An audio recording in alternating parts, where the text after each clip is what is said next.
What is your name and where are you calling from? I'm Shem Donzo. Currently, I'm a Liberian actually, calling from Khartoum. I'm schooling here at Khartoum, at the International University of Africa. Okay. And that is in Liberia? No, it's in Sudan. Okay, Sudan. But what's your name? My name is Shem. Shem. Shem Donzo, yeah. Okay, Shem Donzo. Okay, I'll just call you Shem. No problem, that's okay. Are you a Muslim? Yep, I am. Alhamdulillah. Right? Yeah, that's it. Okay. That's how it is. So you're trying to contact me or call me. So what can I do for you? Are you like live right now or what? No, I'm recording the conversation so people will get to hear it.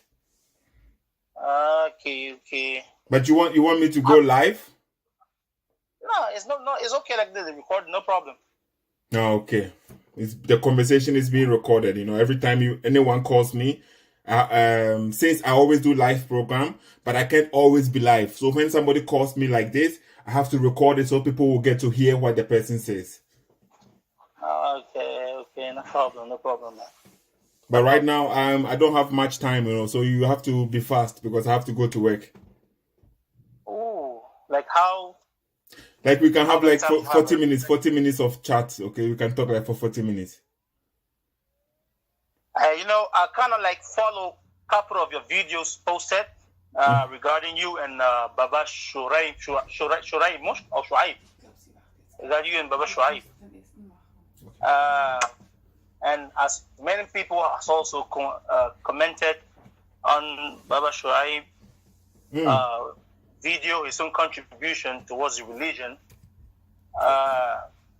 And you yourself, you followed him because you hosted him, and so that means you have listened to what he said. So, firstly, before proceeding, so I want to ask a question, so maybe you can help to answer me based on what you heard from him, because one of the videos was you told him that people often say that in the Quran Allah says you should obey Allah and obey His Messenger, and whoever that obeys His Messenger has indeed obeyed Allah.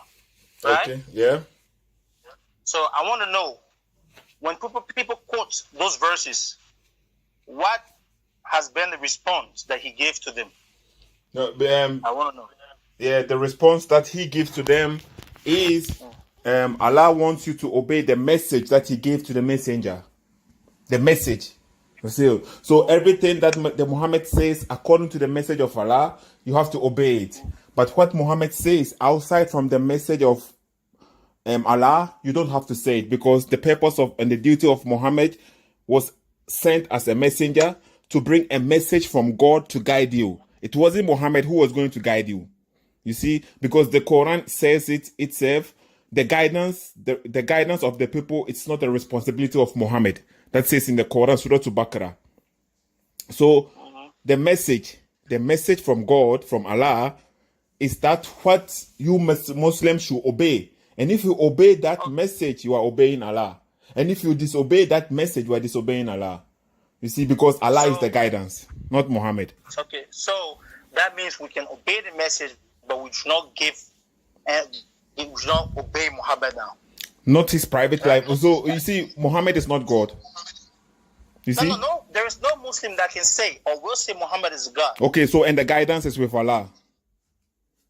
Now, Muhammad, let me tell you about guidance first. You see, guidance is of two types, right?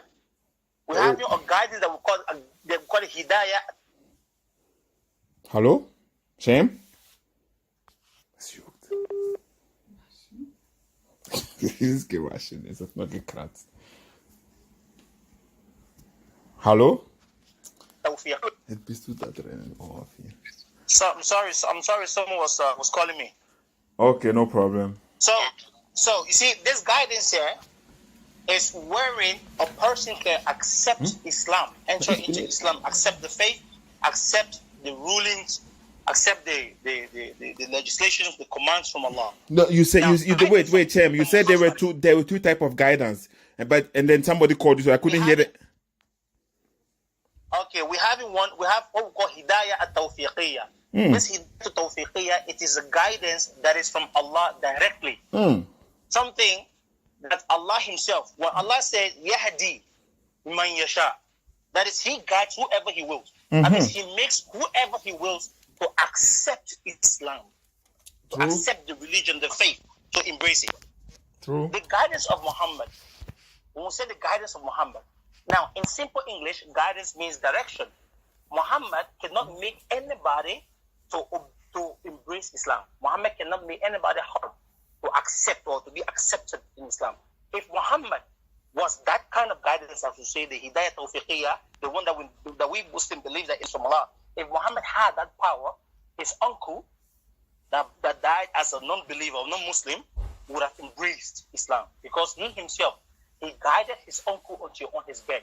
That means he directed his uncle until on his deathbed for him to embrace the religion. But because Allah never accepted that hidayah tawfiqiyya, that's why he never. So Muhammad's guidance is not a guidance like Allah's. No, it's a guidance that he's responsible to direct. That's why even there are many places in the Quran where they say that he was sent down as a glad tidings. Some gives glad tidings, and the person who also gives warning.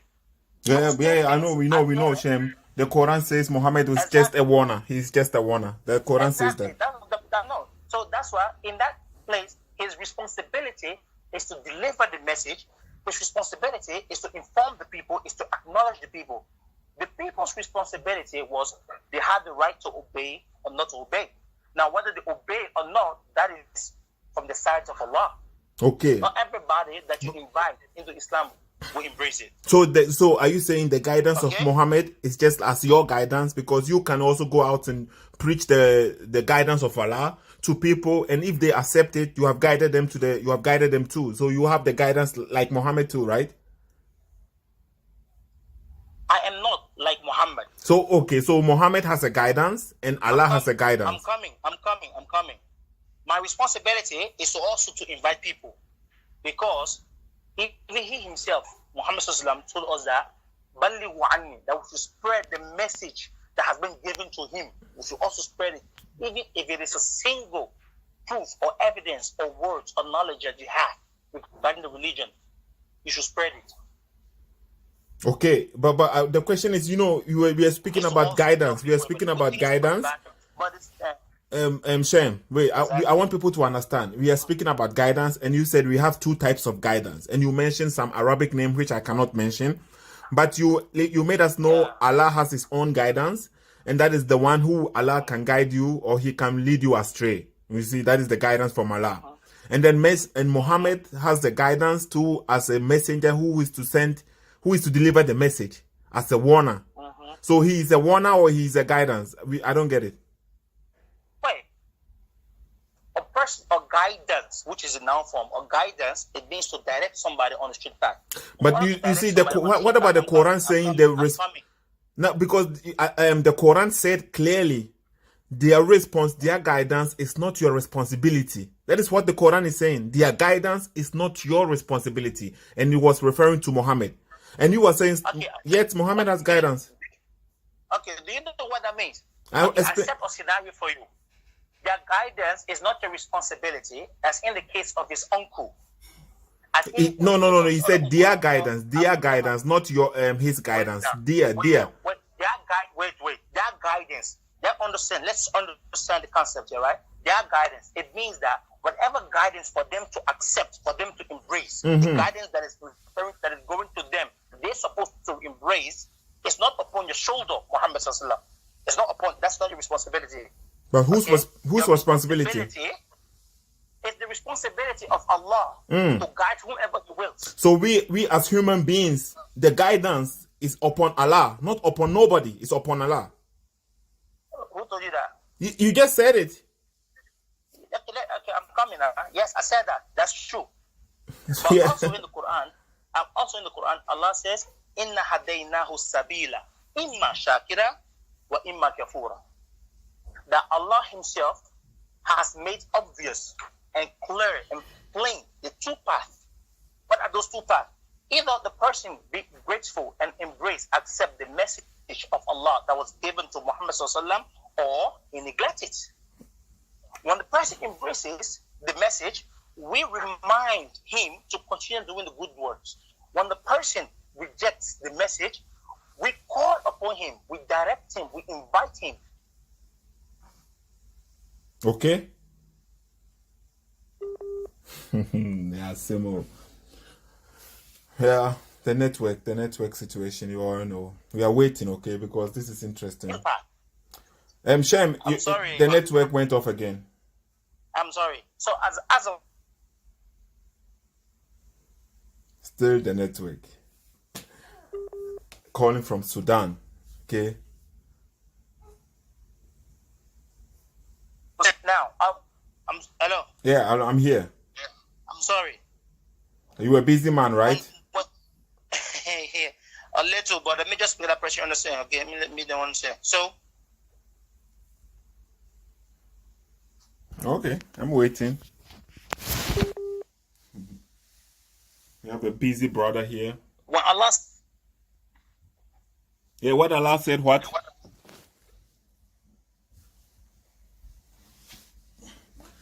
Oh man, every time the conversation is getting interesting, and then the network, you see, maybe because he didn't say Awuzu Billahi Minash Shaitanir Rajim before he started the conversation. I'm sorry. I'm sorry. Okay, I'm sorry. Do you think it is because you I apologize for that. Did you seek refuge from Allah before you started the conversation? What? Did you seek refuge from Allah before you started the conversation? My friend, I seek refuge from Allah in doing everything I do. Yeah, that has nothing to do with refuge in Allah. Okay? Yeah, because if you did, maybe you didn't do that. That's why Satan is trying to disconnect us or make the conversation. So do you mean that for someone calling me, that's the work of Satan? Hey, who knows? Because you are going to maybe enlighten people. People are going to listen to the conversation, and Satan is trying to bring confusion here. You know, because people will get boring or will say, "Oh, it's not what the network is bad," so they will leave. But what you're about to say is maybe very, very, very useful. You know. Exactly. I'm done. That's why I apologize for that. Okay. So. Okay. So, human beings were given that free will, the choice to obey the Lord or to disobey. Quran says that the purpose of our creation is to worship Him. To worship Allah is not obligatory upon you. It is your choice. If you decide to accept it, that's up to you. Who said what? The purpose of which we were created. Okay. Was because of worship. For us to worship Allah, to worship our Creator, to accept Him, to love Him. That is why Allah created us to worship Him? Exactly. So Allah needs worship. He needs it. Of course. You're supposed to worship Allah. Why? What do you think worship Allah for? No, I mean that means. I'm coming. If someone gives you, as you are sitting over there, $1 million right now, will you appreciate the person? Will you tell the person thank you or not? You see, if the person gives to me, I will appreciate it. But you are saying He created us. If the person is giving it to me for me to thank Him, you see what is that? So He's like, I'm giving it to you so you can thank me, so you can worship me. What is that? You see, you can give it to somebody and somebody will appreciate it by thanking you. That is different from the purpose. I'm giving it to you. You have to do this. You see, that is a different thing. I'm giving it to you, so you do this to me. That is, you are saying that is the purpose for Allah. So what kind of God? You were created. You as a human being, He created you. He clothed you, sheltered you. He created this planet that has a very habitable living system. Yes. And brought you here so that you can live in it. The purpose for that creation, He created heaven and hell. He never did that because of pleasure, of just because. He created that to test us to know which among us, among His creation, will be most submissive to Him. Which among us will recognize His majesty, okay? Will recognize His level, will know that He is the creator, He is the provider, He is the sustainer, okay? Who among us will know that? Now, those people that will understand that the one that created Him is the one that deserves to be worshipped, is the one that we appreciate, we thank. Allah is not forcing us or obligating us to do that. But those that appreciate Him, that worship Him, those people are grateful. He said for them, he has a reward for them in paradise. So he said he created this world and he created a world, the hereafter as well. Okay. Okay. So in this life, Shem, I have a feedback because there's a feedback. Whenever I speak, I can hear my voice. Can you turn off it something?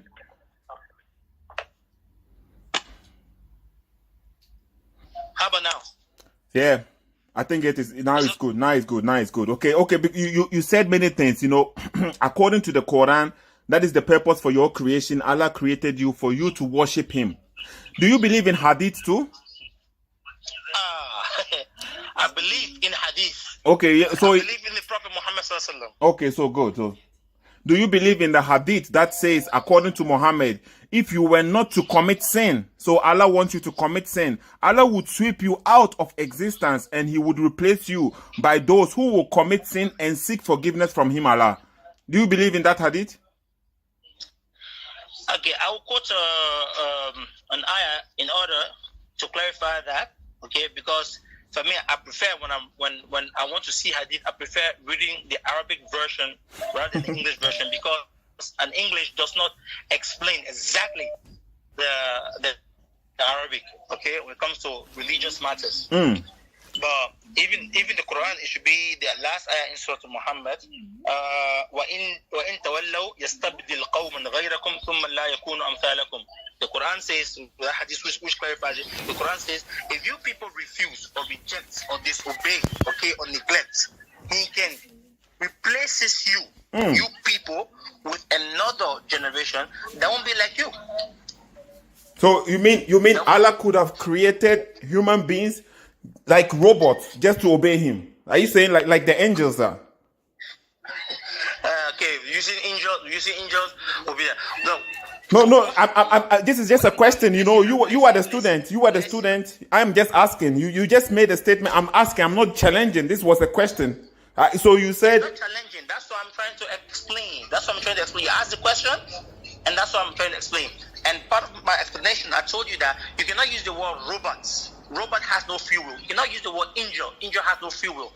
To create people like you, those people will be like humans. They will be having a free will as well. The level of obedience won't be like ours. So they could also disobey Allah and not worship Allah? Why do you think the reason? What do you think the method of free will is there for? What do you think? No. You see, what is the reason why Allah is saying this verse? Because these people are not being appreciative to Allah and not worshiping Allah. And Allah is telling them He could do such a thing, you know, so the next generation who will come, that they will be different, but they will worship and obey Allah. That is what you are trying to say. It's not what I'm trying to say. It's what I'm saying. I'm saying that level of obedience will be more than our level of obedience. The sins that human commits today in this world on the free will, nobody is doing anything. No creator is coming on earth to challenge the person or to put bullet to the person's head. Nobody. Allah says, whatever you want to do in this world, you should do it. This world, you are free. Where did Allah say that? Okay, Shem, let's focus on free will, okay? So are you telling me there is something can happen without the will of Allah on this earth? There is nothing that happens without the will of Allah. So where is the free will you are talking about?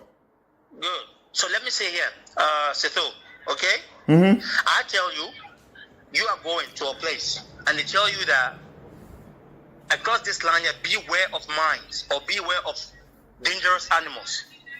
Okay?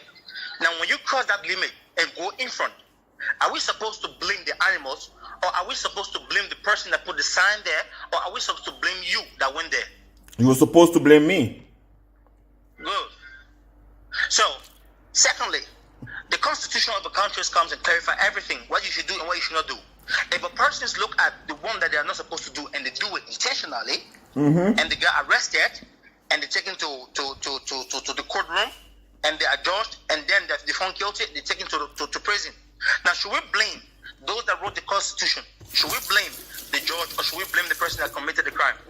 The person that committed the crime, of course. Good. But why is it the person committed the crime? I mean, the person knows that what they were doing was not okay. Why? Yeah, because that is the law, and that if you commit this crime, you will get this time. You will do this time. No, I know it's law. I said, why is it the person committed it, though the person knows fully that it is a crime, and when they do it, they know the punishment that will be given to them. Why the person still committed the crime? Yeah, because the person choose to do so. The person choose to do so. Yes. Did anybody in the government force the person to do so? No, but they don't have that power. To tell the person that you should go do it. They don't have that power. You see. Shem. I'm coming. Okay. I know you know where I'm going, so I want you to understand it. I told you, I mentioned the ayah that God created good and evil. God makes good clear. Those things that are good for you to get yourself involved in, He makes them very clear. And God made the bad things also clear. Those things that when you do, they are not okay for you. They will lead you to this place here. I know, I understand that. After telling you, giving you the information, if you go and do that things, who do you think we should blame? And that is the difference. You see, there's the difference. We are speaking about God. According to Quran, Surah to Kalim, the pen already wrote everything you are going to do. It is not that is the decree of Allah. So you see, the government gives you the rules and order to follow, but the government never decreed anything for you. The government never determined anything for you. But now we are speaking of Allah. And Allah has already made the decree what you will do, and what you will not do. Where you will land, either you will enter heaven or you enter paradise. It has already been decreed. So everything you are doing, even you think you are making the decision to go and pray right now, that is not you deciding. In reality, Allah has already determined for that. Even if you are trying to skip mosque, you won't pray. You think nobody is watching you. It is not you who is doing that. According to the Quran, it is Allah who has decided this. You do that. So you can't compare it to the government rules and regulations, because they don't determine, they don't decree for the people. Okay, I should go ahead? Go ahead, yes. I understand what you say, okay? Now, in this issue of decree here, okay, they say you should believe in the good and evil of decree. Now, I know, like your mate there, Shuaib, who doesn't believe in the hadith and who doesn't believe in that, which is a very different thing. I want us to browse on it a little bit again before we can leave the line. You should believe in the good and evil. But decree, there is nowhere in the Quran that tells you that decree can stay. You see, if the issues of decree would have been as the way you are taking it, which it is not, no messengers would have been sent. As you mentioned, we would have been like robots or angels. Okay? Because we would have remained pious or would have remained sinful. Okay? But when God created you, you understand that He sends the messengers to give you the good news and the bad news, to give you the warnings and the good things. Okay? Now, you see, that decree, there is a possibility that a person can become a Muslim tomorrow. In fact, it's happening, not possibility, but it's happening. People were Muslims and they left Islam and they go. There's a hadith of the Prophet that mentioned that. There are people who were non-Muslims and they became Muslim and they died as a Muslim. There are people who were born Muslims, they grew up until maybe 1 year to their death, they became Christians or non-Muslim or atheists. But you see, it's very good that you are quoting this hadith. That they didn't change really. They didn't change because they wanted to. They changed and became Muslim because that was what Allah has written for them. So you see, I can quote the hadith for you. You are quoting the hadith. That is the problem I have with Islam altogether. So you see, Shem. Hey, brother. Now, Shem, let me explain this. Let me explain my statement. You know, because you believe in the decree of Allah, and then you say the decree is not something permanent. It can change. Even if it changes, that is still a decree of Allah. Allah has made it a way that you will change someday. So it is not your will. So I can be questioning Islam today. Many people could find me as a hater, Islamophobe, but maybe in 5 years to come, I'll be an imam. That is not my will. That is the will of Allah. Allah has made a way that I will become like one of the people at Muhammad's time who wanted to kill Muhammad, the Battle of Badr. You know, this guy became a Muslim later on, but he was one of the enemies of Muhammad. So Allah does what He wills, you see. And that is not in my favor, that is not my choice. When we follow the logic of Islam, everything is already calculated. Who will land heaven, who will go to hell. What you will do tomorrow, what we are speaking right now, according to Islam, is not determined by us, but Allah already made this conversation. Even Adam didn't commit sin. It was a decree of Allah for Adam to commit sin, according to the hadith. Okay, listen. You see, there is with free will. We have free will. We have decree. Okay. Now, the purpose of free will is for you to know what you're supposed to do, what you are not supposed to do. Okay. Now, this issue of decree here, the way in which we are approaching it, it is like a robot. You program the robot to do bad things, to do destruction. Once you click that button on robot, destruction, and that's it. The robot cannot think any other way. The robot cannot think any other way. You talk to the robot no matter how, the robot won't understand that because the robot has been programmed specifically. Now, in that case, you don't need anybody to go tell the robot anything. Or like angel, you don't need anyone to tell the angel anything. Now, but you see, for the issues of a human being, what I told you is that when you have your free will, you have the free will to choose between good and evil. You are created for a purpose. You came out in this earth. What is the decree? The decree is they will tell you how much you're supposed to get, how long you're supposed to live, okay? How you're supposed to live. But you as a person, if somewhere in your life growing, and the message reaches you, and you start to ponder, and you start to ponder about those things, those insights, those enlightenment. Now, over there, Allah can guide you based on your mentality, based on the direction you are taking. Allah can guide you. There are people who are meant to become Muslims. Yeah, there are people who are meant to become Muslims. They said the good and evil, they are clear. Between the good and evil, there are things that you and I, we don't know. It is known to God. Okay. No, but you see the issues you're worrying. Some Muslim brothers, I won't say you now, but some Muslim brothers, they discredit the hadith, discredit the words of the Prophet. And when I heard the brother Shuaib was talking like you couldn't say Allahu Akbar because Allahu Akbar there, it means there's a superlative form, which means that the best among three or above. Yes. Okay. And you cannot say again Shahada Anna Muhammad Rasulullah. Okay. And the brother, and you mentioned that the brother say that when you should obey Allah, obey His messenger, it doesn't mean that you should obey the messenger, but you should obey the message that came from the messenger. Now, the thing here is if we are not to obey the man of all people, why should Allah choose him? I mean, because historically, his life, from different historical books, his life, the way in which he came up, the way in which he grew up, they were all recorded. In fact, even non-Muslims gave account to that. You know, okay, shame. Now, I'm coming. Secondly, as you because you said that, you stated that. Now, there is this ayah in the Quran, as you know, it says that that man was an illiterate man. He spoke not of his own desire. Of his own desire. In huwa, except that wahyuha, the revelation that was given to him. Do you think the way in which the Prophet ﷺ answered many questions, the Prophet, his method of answering questions was not just based on education, because we know, no. His method of answering questions was based on knowledge and wisdom. Okay, Shem, you see how I've kept quiet? You are speaking for too long, okay? Because I want to have a conversation. You've said many things. You have now changed the topic from the free will, and you have brought it back to this portion. But it's okay. No, we can go back. It's okay, Shem, it's okay. I'm just letting people know how it has already switched.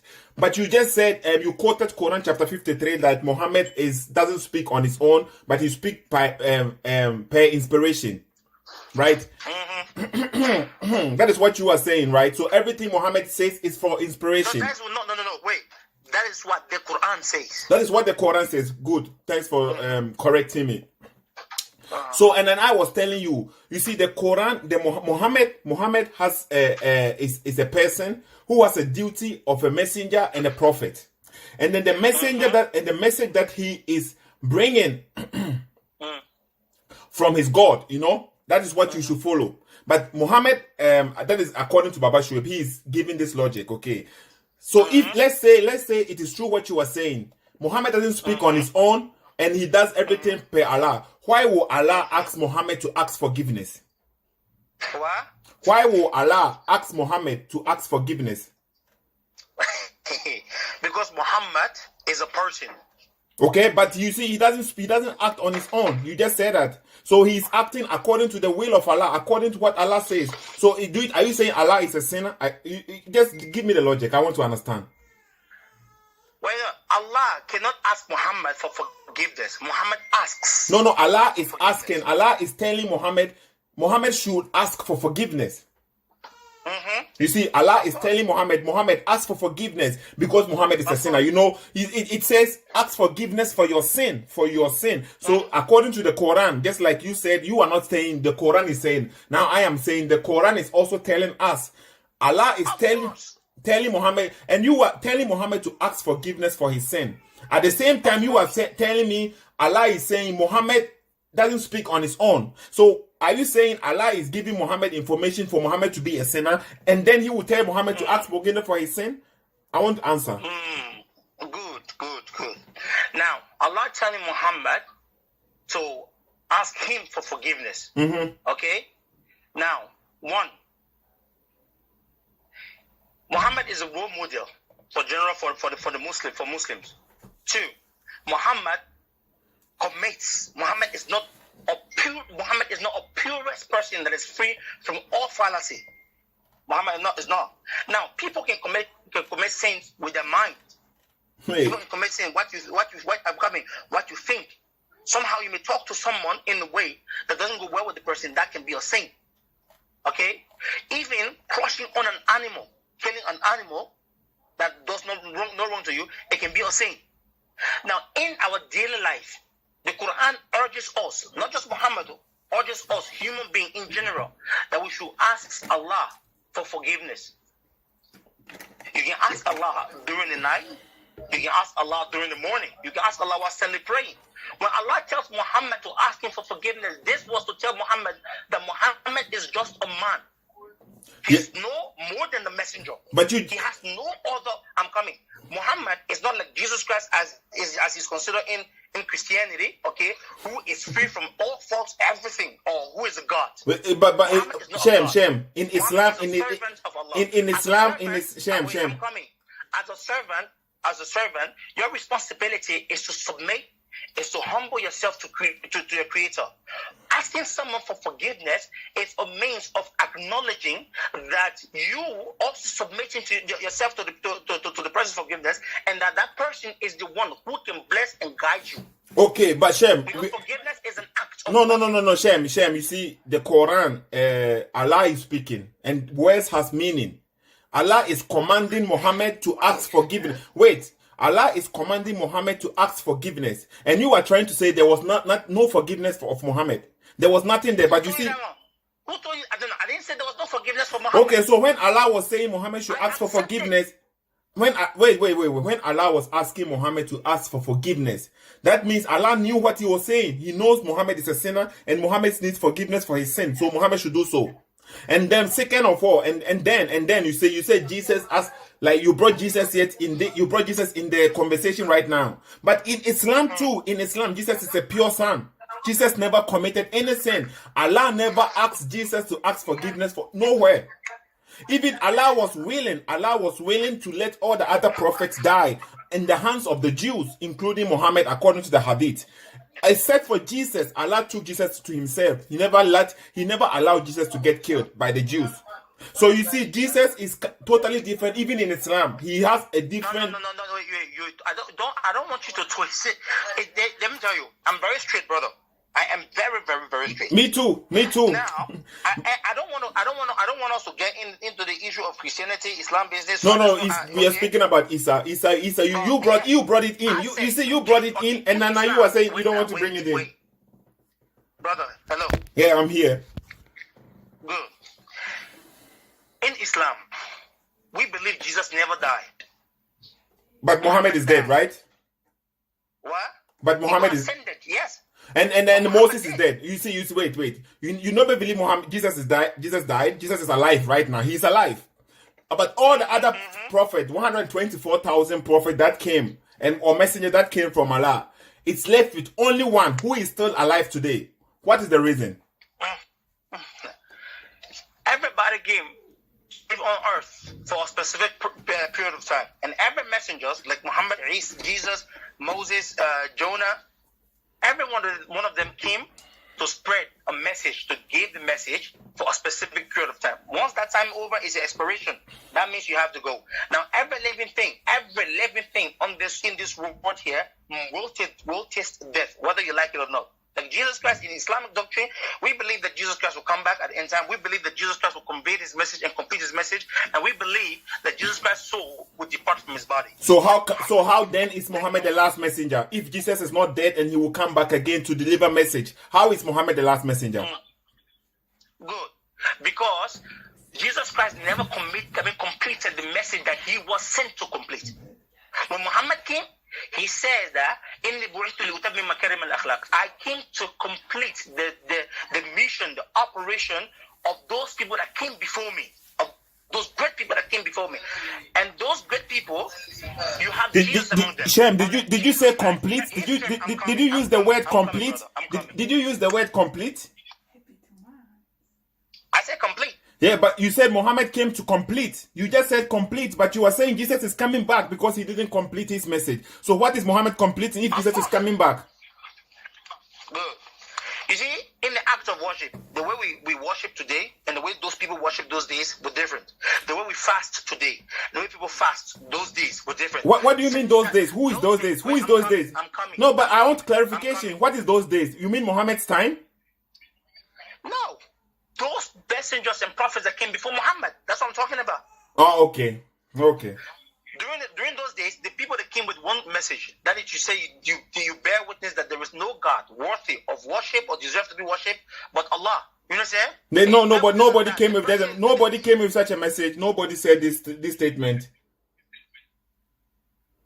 Who told you that? Yeah, prove it. You see, you have to prove it. If you are saying you have to, I'm coming. No, Shem.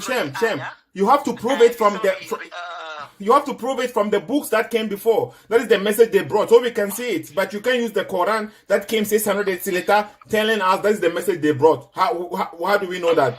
Prove it from other books so we will know.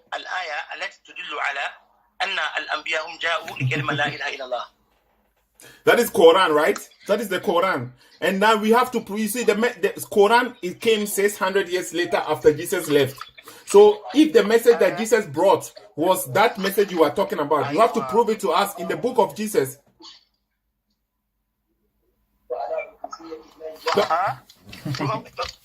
Please repeat. You were breaking it. Oh, okay. Let me repeat, okay? I said, you see, you said all the messengers came with one message to say La ilaha illallah, Muhammad, Allah is the only one God to. No, not Muhammad.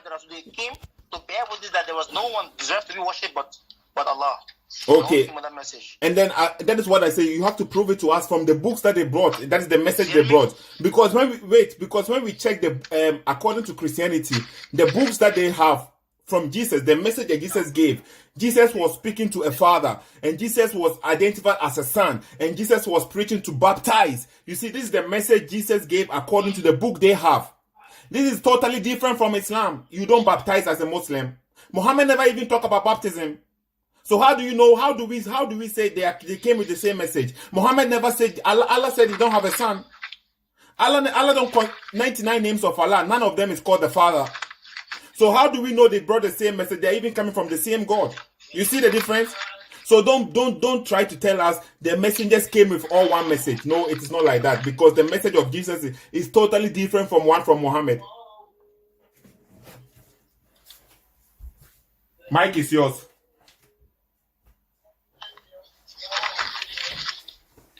Are you looking through your books to find something to tell me?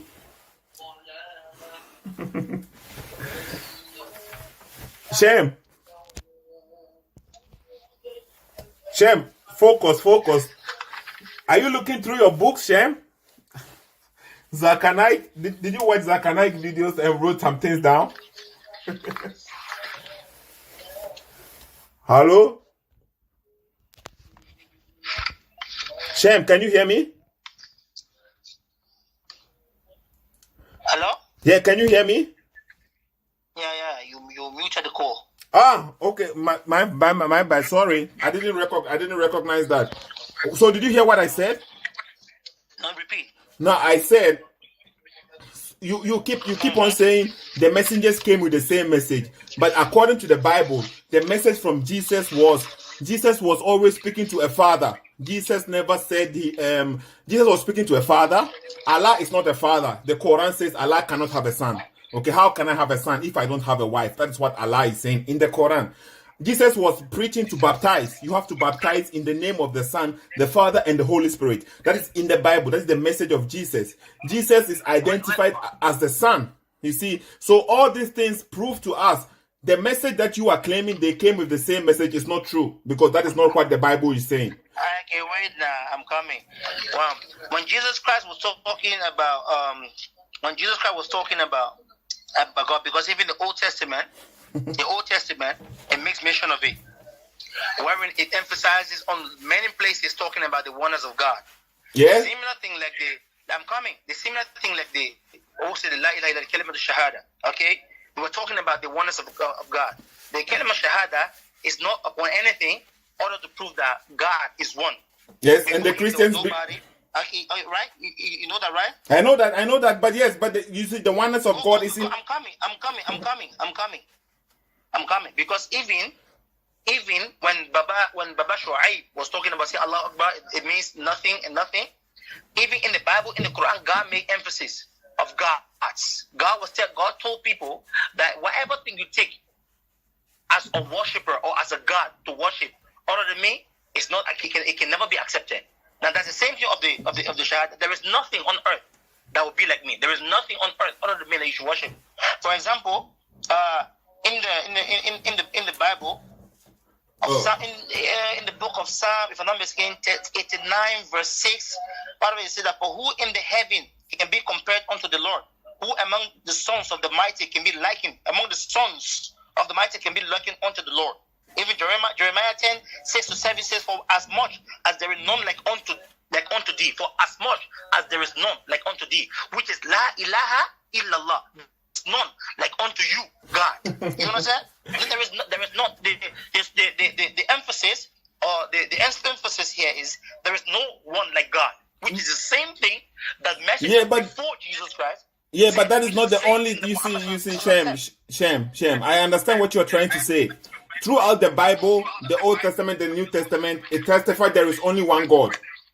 And that's what the Christians believe. You see, if they say there is only one God, now you have to know, even when you come to the Quran or Islam, the Quran says there is only one God, Surah to Ikhlas.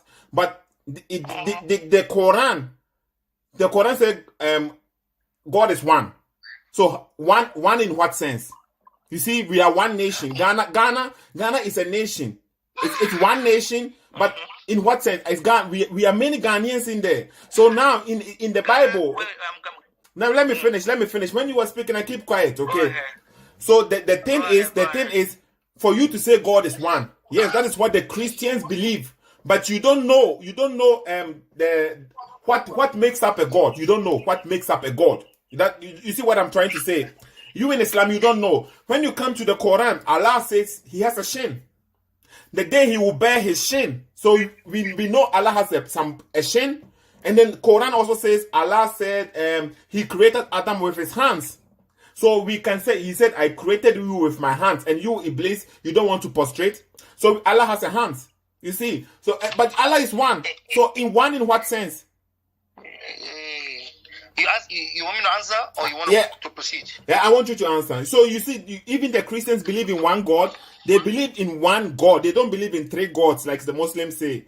And they say they believe in one God. But that God is in persons, in three persons. Just like the sun. The sun is only one. The sun gives us light. The sun gives us energy. You see, the sun gives us energy. But it's still one. It is only one sun. That is just an example. Okay, just an example. You see, that example is not accurate, brother. Let me hit this on you, okay? Now, regarding the God, you said example on Ghana. Okay, we say Ghana, we say one nation. Yes. The nation there is singular, but which type of singular it is? It's a noun, right? Which type of noun? It's collective noun. Now, we know collective noun is a noun that collects or makes plural, 1, 2, 3, or 4, no matter, based on the number that makes it to be one. But does that mean that it is actually one? Because I can say your family. Sethoo, your family. Okay? How is your family? And when I say how is your family, am I referring to you only? Or am I referring to more than one person that is attached to you? Now, because I use the word family, does that guarantee that you are actually one, as in one in person, or as in you having three persons, separate entity in one? Now, if you have three separate entity in one, based on grammar, collectively, we'll consider you people, because since you guys are unified, we'll consider you all to be one based on the collective now that we'll have to use to describe you all. Okay? If we want to put it in the sense where we want to use it as an absolutely actual single one, like when God said in the Quran, Ikhlas, Qul huwallahu ahad, that one means that before him or after him or beside him there is another person. No, you see, Shem. I told you I have 40 minutes. Okay, my time is up. I'm about to leave the house right now. But you see, let me say this: the word ahad in the Quran, it wasn't used only one time in the Quran. It was used many occasions in the Quran. Every time the Quran uses ahad, never represented for a one as a singular. Do you know that? I'm telling you that you can do. I can. Brother. No, wait. I can do my research. This thing here, you are a man. I'm a man. Okay. Yes. This is like a religious, peaceful dialogue. I know. Even you, because even yourself, as a Christian, What did you say? What did you say as a what? As a Christian. I never said I was a Christian. Please. That is misinformation. Okay, if you said no problem. Sorry for that. But however, what you talking about? That word ahad, in fact, is a superlative form of one. Because when you use that word ahad, it is a high degree of oneness. No, it is not. It is not. According to the Quran, it is not. You see, I can go live with you. I can go live with you one time. Wait, you are giving. I'm coming. You are giving. You are explaining the Quran based on what you think and based on the English you see. No. You see. I am saying this. One Arabic word can get. Like for example, this morning. I'll give an example. This morning, when I was viewing a video, a brother says that. Brother Sharifi said that there is nothing like adhan in the Quran. Then when the brother talked about the ayah in Surah Al-Jumu'ah, ila nudiya ila salah, he said, but that word nudiya is calling. He said, no, but it's not azan. And do you know what the word azan? Do you know what it means linguistically and when it comes to as a specific terminology based on what we learn? Because the word azan, it means nida'u. That one nida is how it is used. Ida nudiya. It's not referring to a specific person. It's passive. It's referring to anybody as a Muslim. When you are called. So the word ahad is not wahid. Wahid is different from ahad. Wahid, that one is like it can be one. But once you say ahad, you have gave a high magnitude. No. It's not true. It is not true. Yeah, but Shem. Wait. We agree to disagree. Yeah. Yes. Because my time is approaching and I have to leave very soon. Hello, can you hear me? Yeah, I'm getting you. Yeah, my time is approaching and I have to leave very soon. That is why I'm trying to interject for you to let you know. You can go in any